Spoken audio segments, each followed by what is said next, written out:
Hi there, Tanya here.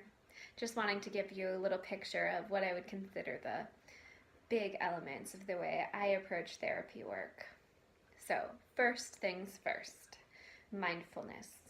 Mindfulness is the practice of presence in this moment, the practice of compassion and non judgment, really not analyzing and qualifying our experiences, but just showing up for them, just really feeling them. This is a big core of how I approach my work, and it doesn't mean that we step straight from being in struggle to being this full acceptance and peace of how life is. It definitely comes in phases and a process. But that, I would say, is at the core of what I do, this belief that there is value in these experiences that we have, and can we invite ourselves to trust that and to be with them and to put a little more emphasis on the amazing fact that we're here and that we experience this life. Another piece of the work I do would be use of visual arts in the process.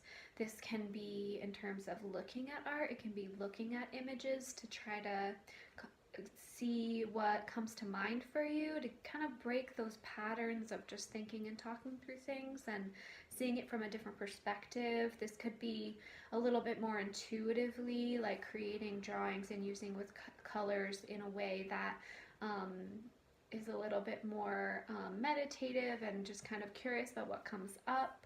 It can come up in so many different ways, but the use of visual art is another piece that I bring up if it's something you're interested in.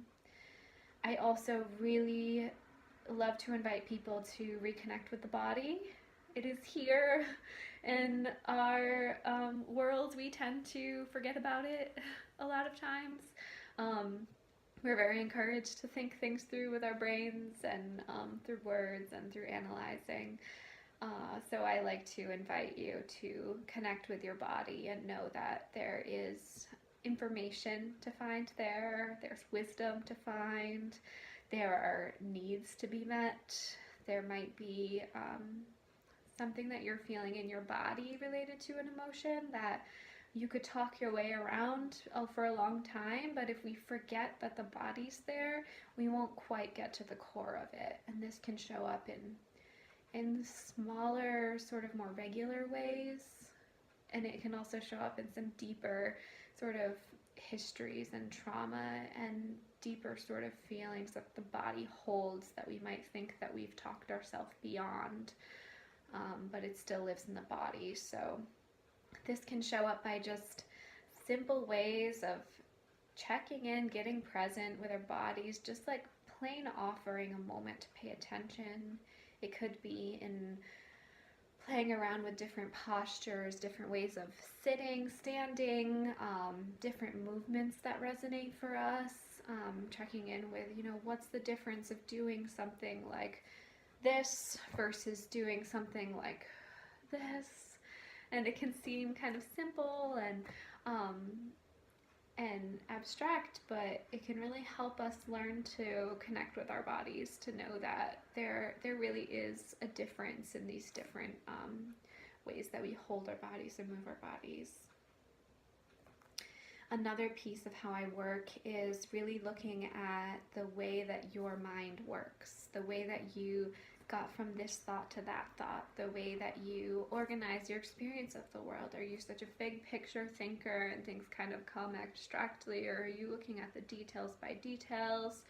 I have a lot of experience working with adults with Asperger, autism profiles, and other types of neurodiversity, and I've found that there's so much pressure to be normal, to figure out what's off, what's wrong, and to shift that to be more fitting into a mold. And what is actually usually helpful is connecting with what's true.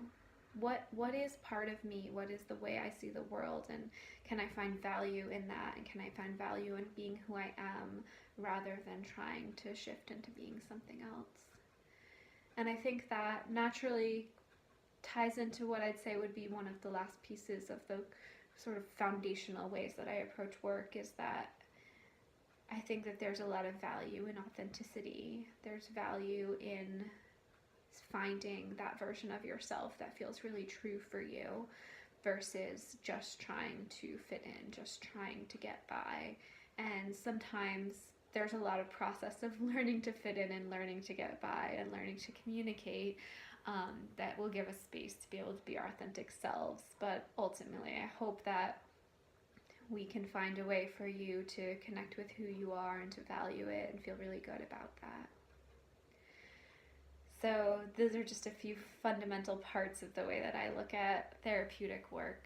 I hope that you will email me or call me, fill out my contact form if you have any more questions about anything I mentioned or any other approaches. Wishing you a beautiful day. I hope to be in touch. Thank you.